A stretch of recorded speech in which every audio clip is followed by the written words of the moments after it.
nasi sudah jadi bubur. Dia mendengarkan PKI dan satu hal lagi. Aidit pergi sampai ngumpet sampai di mana? Boyolali apa di mana itu? Ngumpet di belakang lemari. Ya kan? Tangkap. Terus dibunuh, dimasukin sumur. Terus yang dilindungi cuma satu sama Bung Karno. Siapa coba? Omar Dhani. Seluruh keluarganya di luar negeri, tidak pernah pulang sampai mungkin tahu ya. Nah, pergi. Aidit dibunuh, dia diem. Si Untung lari ke Brebes 10 hari itu tangkap juga. Si Suparjo setahun lari sana lari sini. Padahal tadinya lengket banget tuh. Ini semua orang-orangnya suka. Yang dilindungi cuma satu, Omar Dhani. Tapi Pak terakhir dijemput sama Pak Neklani di Kamboja. Itu si Peri Omar Dhani cerita sama saya bahwa datanglah Pak Neklani yang CPM ya, yang menjadi adhan di Amerika itu. Dijemput, bawa pulang, seluruh keluarga pulang ke Jakarta. Pak Omar Dhani langsung ke Nirbaya apa kemana ke penjaranya. Yang keluarga pulang. Bisa dibayangin kayak apa itu? Jadi artinya Mas Peri juga ngaku sama saya, Mas Giarto anaknya Pak Parjo juga minta maaf. Jadi sebelum Pak Parjo sebelum ditembak mati 2 jam sebelumnya keluarga ketemu. Setelah itu ditembak mati, ada fotonya saya lihat waktu itu. Tapi Pak, jenazah tidak boleh dibawa pulang. Jadi dikubur di hutan, kata si Mas Gi, di Subang sana di hutan. Itu ada kayak semen aja gitu. Tidak ada nama. Disitulah para pengkhianat dikubur. Dan kalau anaknya mau ke situ mau nyekar atau apa, izinnya itu sulit sekali. Tapi kita mesti ingat ya, kalau ibu bapak pergi ke kuburan para raja di Jogja itu, apa namanya, Maudiri, kan ada tangga, terus yang terakhir di tengah itu kita harus injak itu ya, karena itu pengkhianatnya Sultan Agung. Itu sama dengan memperlakukan orang tua mereka yang berkhianat itu tidak pakai nama, tapi dikuburnya pakai ini aja, semen gitu, tanpa nama, di hutan lagi. Jadi kalau mau tahu, itu Mas Gi cerita sama saya dan dia bilang, bapak saya salah mbak, saya minta maaf. Karena Mas Gi dulu tiap sore dijemput tentara, disetrum gitu, sampai nggak bisa nafas dia.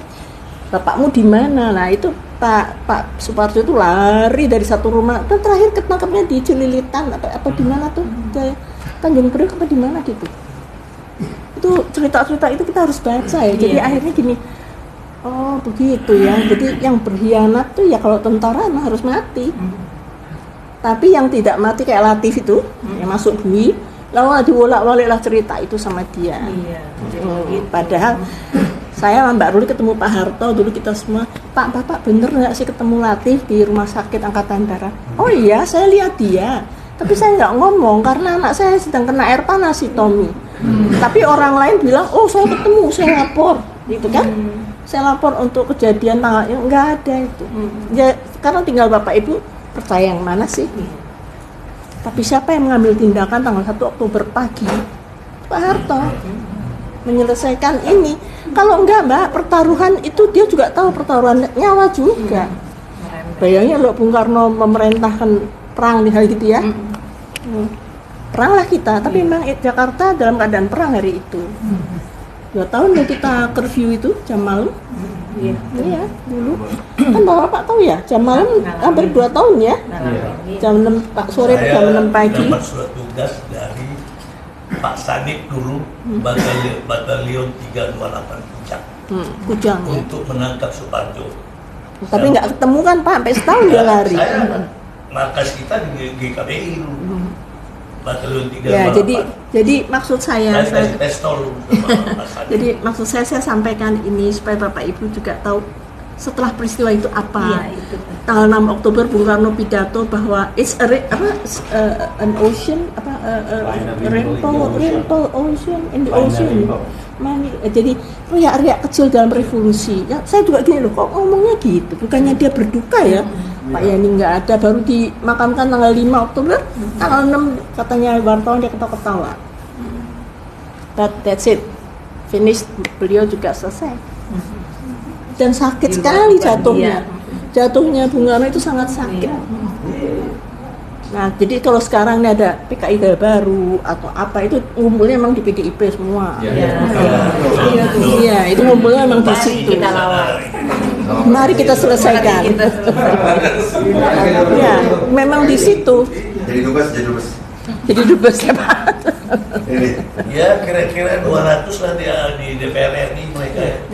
Ya, tapi si Ciptaning kan bilang 20 juta. Dia bilang ada 20 juta. Kita berusaha memang tuh yang Mas Untung dari cerita untuk rekonsiliasi nggak bisa.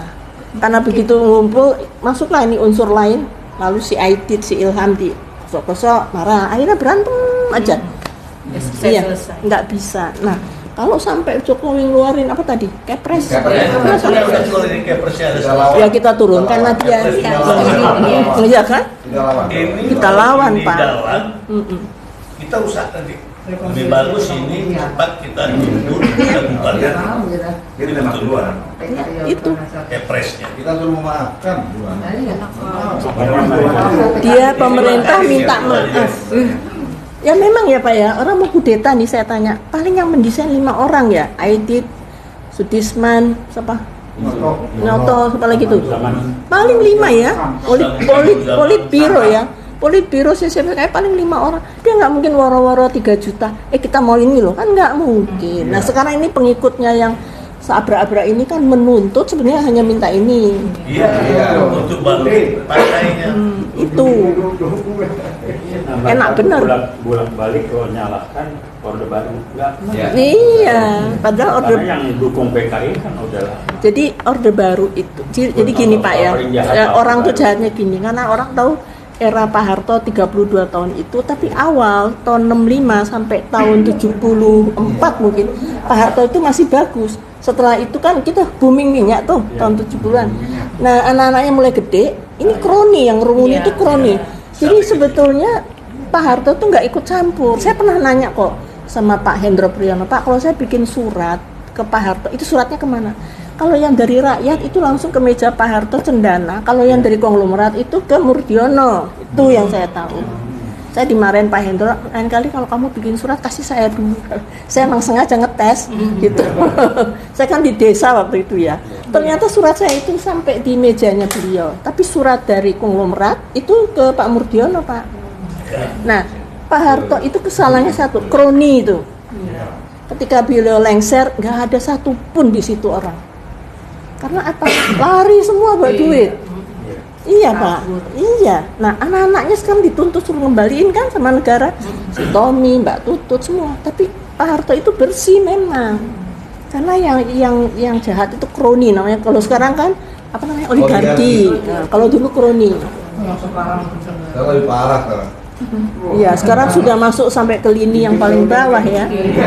Sekarang nggak usah jauh-jauh. Lukas NMB main judi triliunan. Masa KPK mau nangkep dia takut ditembak OPM. Ya kan? Ibu dari dan punya anak kecil dari ibu siapa tuh? Iya, lucu kan? Mau nangkep Lukas NMB kok takut? Takut sama siapa? OPM. Pakai anti peluru dong ya. Yang mau dikerahkan 1000 Brimob untuk ngambil dia. Maluin banget bangsanya sendiri, tidak bisa. Kalau bapak saya dulu prinsipnya satu, kalau ada negara dalam negara harus ditumpas. Di ITI